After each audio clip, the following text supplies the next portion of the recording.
আজ আপনাদের সঙ্গে একটা দুর্দান্ত নাস্তার রেসিপি শেয়ার করব। এটা টিফিন রেসিপিও বলতে পারেন। খেতে কিন্তু দুর্দান্ত স্বাদের হয়। নমস্কার, কেমন আছেন সবাই? আশা করছি সবাই খুব ভালো আছেন, সুস্থ আছেন। মৌসুমী রকমারি রান্নাতে আপনাদেরকে আবারও একবার অনেক অনেক স্বাগত। প্রতিদিনের মতো আজও একটা দুর্দান্ত রেসিপি নিয়ে চলে এলাম আপনাদের কাছে। আশা করছি এই রেসিপিও আপনাদের ভীষণ ভালো লাগবে। এইখানে দেখুন নাস্তাটা ভাঙার পরে দেখতে কতটা লোভনীয় লাগছে, আর খেতে তো ভীষণ সুন্দর হয়। বাড়িতে একবার বানালে প্রতিদিন সবাইয়ের আবদার থাকবে এই রেসিপি বানানোর জন্য। তাহলে বানানোটা দেখে নিন। এইখানে আমি একটা পাত্রের মধ্যে 1 বাটি পরিমাণে আটা নিয়েছি। তো আটার পরিমাণটা আপনারা কম বেশি করে নিতে পারেন। তো এইখানে দেখুন আটার মধ্যে দিয়ে দেব পরিমাণ মতো নুন। এইখানে 1 চামচ পরিমাণে চিনি দেব, তাহলে খেতে বেশ ভালো লাগবে। এই আটার মধ্যে একটা সুন্দর স্বাদ আসবে। আর এইখানে দেব 2 চামচ রিফাইন তেল। এবার খুব ভালো করে এটাকে আগে মাখিয়ে নেব। যেভাবে আমরা আটা ময়দায় ময়ান দিয়ে থাকি ঠিক সেইভাবেই এটাকে মেখে নিতে হবে। আর আপনারা যদি মনে করেন আটার বদলে ময়দা দিয়ে বানাবেন, সেটাও কিন্তু করতে পারেন। আমি এইখানে হেলদি বানাবো সেই জন্য আটা নিয়েছি। আর খুব ভালো করে দেখুন একটু ময়ানটা দিয়ে দিয়েছি চেপে চেপে। এবার নর্মাল জল দিয়ে সুন্দর করে এটাকে ডলে ডলে মেখে নেব। যেভাবে আমরা রুটি পরোটা বানানোর জন্য ডো বানিয়ে থাকি ঠিক সেইভাবেই এটাকে বানিয়ে নিতে হবে। আমার সকল বন্ধুদের কাছে একটা ছোট্ট রিকোয়েস্ট করব, যদি আপনাদেরকে এই রেসিপির কোনো অংশ ভালো লাগে তাহলে কিন্তু একটা লাইক দিতে ভুলবেন না। আর আজকে যারা প্রথম আমার চ্যানেলে ভিজিট করছেন, আপনাদেরকে যদি এই রেসিপির কোনো অংশ ভালো লাগে আমার চ্যানেলটা সাবস্ক্রাইব করে পাশে থাকবেন। আমার দেখুন আটার ডোটাকে সুন্দর করে মাখানো হয়ে গেছে। এখন আমি 10 মিনিটের জন্য ঢাকা দিয়ে রেখে দিয়েছি। এবার এইখানে আমি কিছু সবজি নেব। তার জন্য একটা পাত্র নিয়েছি। পাত্রের মধ্যে দেখুন কিছুটা পরিমাণে গাজর নিয়েছি, আর তার সঙ্গে সিমলা মির্চি নিয়েছি। তবে দেখুন গাজরটা একদম ঝিরিঝিরি করে কেটে নিয়েছি, আর সিমলা মির্চিটাকে ছোট্ট ছোট করে কেটে নিয়েছি। আর তার সঙ্গে দেখুন একটা মিডিয়াম সাইজের পেঁয়াজকেও সুন্দর করে ছোট ছোট কেটে নিয়েছি। এবার এর মধ্যে আমি স্বাদ মতো নুন দিয়ে খুব ভালো করে এখন এটাকে একটু হাত দিয়ে মেখে নেব। এটাকে হাত দিয়ে মেখে নেওয়ার কারণ হচ্ছে সবজিগুলো একটু সফট হয়ে যাবে।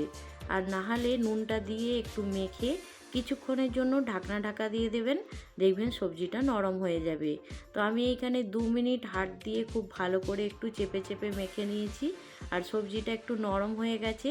সবজির ভেতরে কিন্তু খুব একটা জল নেই, সেই জন্য জল বেরোয়নি। আর এইখানে দেখুন এবার এর মধ্যে কিছু মশলা দেব। তো মশলার মধ্যে আমি নিয়েছি খুব সামান্য পরিমাণে একটু গরম মশলা, আর নিয়েছি ব্ল্যাক পেপার, 1/2 চামচের মতো গোলমরিচের গুঁড়ো নিয়েছি। আর এইখানে ঝালের জন্য আমি 3টে কাঁচা লঙ্কা ছোট ছোট করে কেটে নিয়ে নিচ্ছি। এর মধ্যে কিন্তু বিশেষ কোনো রকমভাবে আলাদা মশলা দেওয়া যাবে না। এই রকম অল্প মশলাতেই এই রেসিপিটা বানাতে হবে। আর খেতে আমি বললাম তো দুর্দান্ত স্বাদের হয়। একবার আপনারা বানালে বুঝতে পারবেন। তো লঙ্কাটা কেটে নেওয়ার পরে এবার দেখুন এর মধ্যে আর একটা জিনিস দেব। এখানে আমি 2 চামচ টমেটো কেচাপ নিয়েছি। আর এই কেচাপটা দিলে হালকা একটু মিষ্টি মিষ্টি স্বাদ হবে, খেতে বেশ ভালো লাগবে। সব উপকরণ দেখুন একসঙ্গে খুব ভালো করে এখন মিশিয়ে নিচ্ছি। এবার দেখুন বন্ধুরা, আমি এইখানে নিয়েছি ছানা। বাড়িতে গরমকালে অনেক সময় দুধ কিন্তু ফেটে যায়। তো আমারও কিন্তু 1 লিটার দুধ ফেটে গিয়েছিল। তো সেই ছানাটাকে আমি সুন্দর করে রেখে দিয়েছি। আর এই নাস্তাটা ছানাটা দিয়েই বানাবো।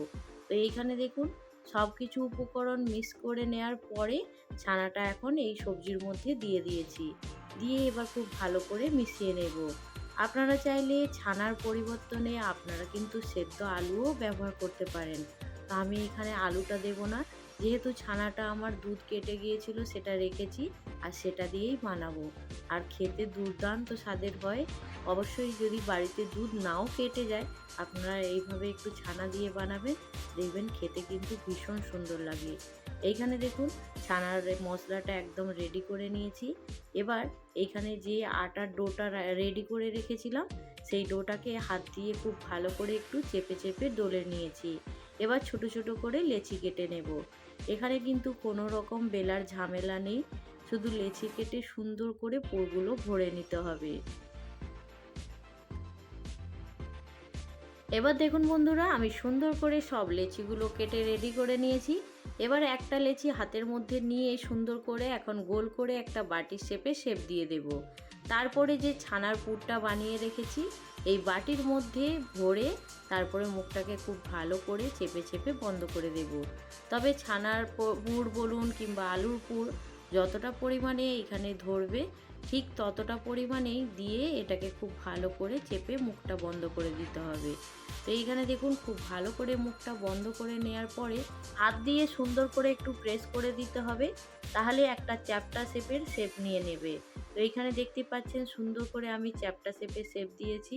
তো যতটা পারবেন ততটাই কিন্তু হাত দিয়ে প্রেস করে চ্যাপ্টা শেপের শেপ দিয়ে দেবেন, তাহলে কিন্তু এটা সুন্দর একটা পাতলা শেপ চলে আসবে। তারপরে ভাজার পরে কিন্তু সুন্দর করে এটা ফুলে উঠবে।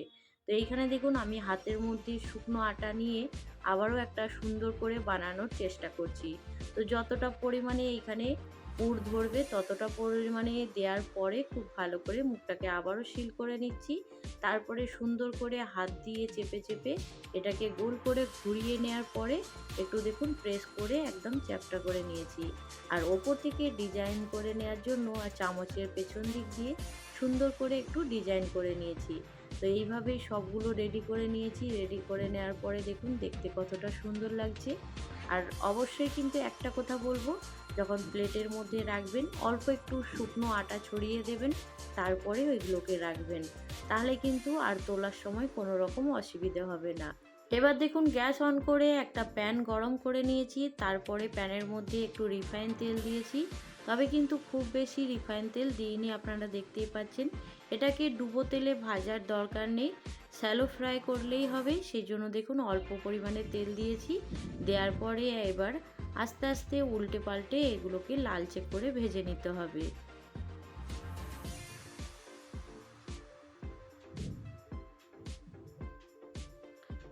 আর ভেজে নেওয়ার পরে দেখুন কালারটা কিন্তু সুন্দর এসে গেছে। একটা সাইডে কালার বেশ সুন্দর চলে এসেছে, তো অপর সাইডেও এইভাবে উল্টে পাল্টে আমি লালচে করে একটু ভেজে নিচ্ছি। আর ভেজে নেওয়ার পরে দেখুন কতটা সুন্দর লাগছে, দেখে বুঝতেই পারছেন। তাহলে দেখে বুঝতেই পারছেন বন্ধুরা এটা বানানো কতটা সহজ।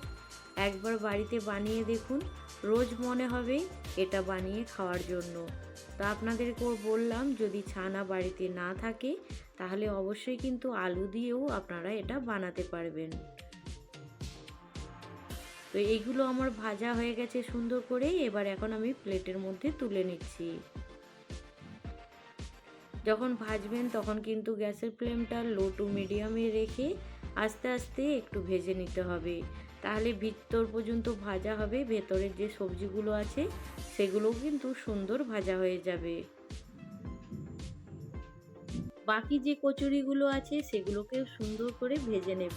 তো ছানার কচুরির রেসিপি আপনাদের কেমন লাগলো জানাতে কিন্তু ভুলবেন না। তো এইখানে এই কচুরিগুলোকে সুন্দর করে এখন প্লেটের মধ্যে সাজিয়ে নিয়ে আপনাদের কাছে ফিরে আসছি। সব কচুরিগুলোকে সুন্দর করে ভেজে নিয়ে চলে এসেছি দেখুন। আর আজকের এই ছানার কচুরিটা আপনাদের কেমন লাগলো সুন্দর করে একটা ছোট্ট করে কমেন্টের মাধ্যমে জানাতে পারেন। আপনাদের একটা সুন্দর কমেন্ট পেলে আমারও ভিডিও বানানোর উৎসাহটা কিন্তু এগিয়ে যাওয়ার সাহস পাবো, আর ভিডিও বানানোর উৎসাহটা বেড়ে যাবে। তো অবশ্যই একটা কমেন্ট করে জানাবেন, ভালো লাগলে একটা লাইক দিয়ে দেবেন। তো আজকের রেসিপি এখানেই শেষ করছি।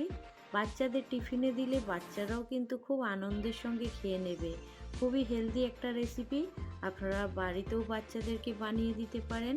রোজ রোজ বাহানা থাকে কিছু নতুন খাওয়ার জন্য, তো নতুনত্ব রেসিপি অবশ্যই বাড়িতে বানাবেন।